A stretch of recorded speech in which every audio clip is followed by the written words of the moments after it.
Nesse vídeo, nós vamos falar um pouquinho sobre as normas regulamentadoras na fase de planejamento de obras. A parte de planejamento, a fase de planejamento de obras é uma fase extremamente importante.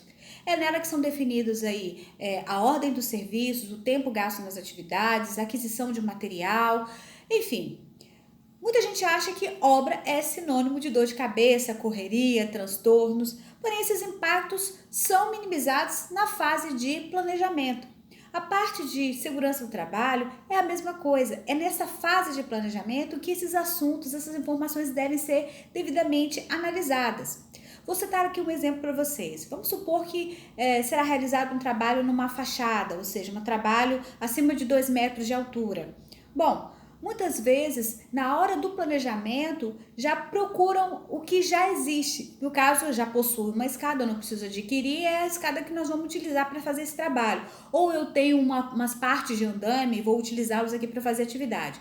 No entanto, nós temos duas normas de referência para esses casos. Por exemplo, a NR35, que fala sobre trabalho em altura, e a NR18, que fala sobre a indústria da construção.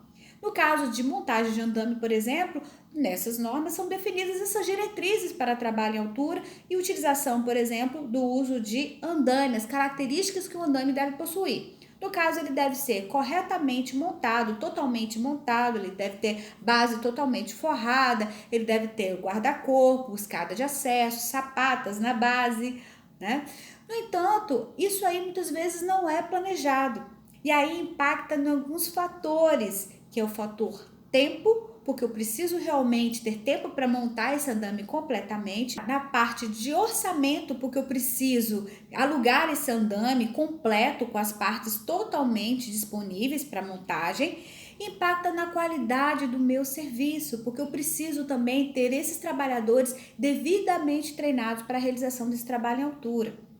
O fato é que, se essas normas não forem devidamente planejadas nessa fase, os impactos na obra serão grandes. Pode haver paralisação da obra, acidentes na obra, custo para regularização imediata daquele problema, principalmente nos casos de fiscalizações.